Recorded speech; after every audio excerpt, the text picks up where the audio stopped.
we had a member who was emphatic that the performance audit submitted by Vavernick, Trine and Day was not a performance audit, that it was something other than a performance audit, and he expounded on what exactly was a performance audit. Both at the school board meeting and at the CBOC One meeting. clarification, though, that was based on the yellow book, am I correct? That the person was relying on the yellow book for his determination? I'm not sure what his, That was what it was. It was the yellow book. Yes. it was further explained that it was indeed a performance audit, both to the school board and to the CBOC. With that question, I sent a letter to the state controller's office along with a copy of the performance audit provided by VTD, Vavernick, Trine and Day, asking them to opine on whether they had provided the school district with a performance audit as per head code. And as you can see on paragraph 3, based on our review, the letter states, based on our review, we determined the performance audit report of West Contra Costa Unified School District's building fund, Measure D and Measure E, for the year ended June 30, 2014, conform with the applicable reporting standards for performance audits required by government accounting standards. So, I don't know how much further we can take this. The request was to get an opinion from the state controller's office, and we have done so.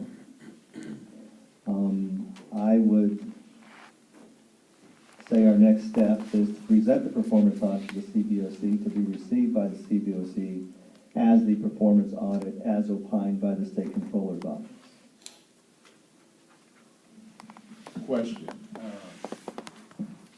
Is it rather unusual to have a committee member outside of the committee and not within the committee actually utilize falsely and rely falsely on their own personal interpretation of whether the auditors are qualified to do an audit?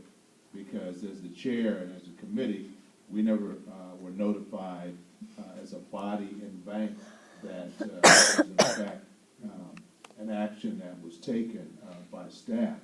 And I would caution that the credibility of the auditors was put in the forefront, and you're getting, some treacherous areas in terms of whether or not do we question whether it was malfeasance, misfeasance, what is his connotative or denotative understanding of what he's actually requesting. And what it did to the committee was, we got the letter, am I right, that our committee members would probably attest, at our meeting, and we were not notified in advance of this action. So the action goes to the state controller. We finally get an opinion that validated that it was, in fact, what it was. It walked like a duck, it acted like a duck, and it was a duck, okay? And so now, with all this lost time, we're now having to make up, for rogue actions as far as we're concerned outside of the committee. Tasha, did you have any notification in advance that this was sent to the state? I did not. Okay, so, I just want to inform staff that, come to us as a committee and then let us know if someone is requesting an extraordinary or extrajudicial action that affects not only the subcommittee and our performance, what we're doing, but also the CBOC in terms of. So let me just clarify. This member who is, I'm not sure if they are a member of your audit subcommittee or not, sent to me a request to submit this letter, which every member of this committee can do, and asked that I submit it to staff, which I did. And this was the response received by staff. So it wasn't it did not route through the committee, it routed through the chair.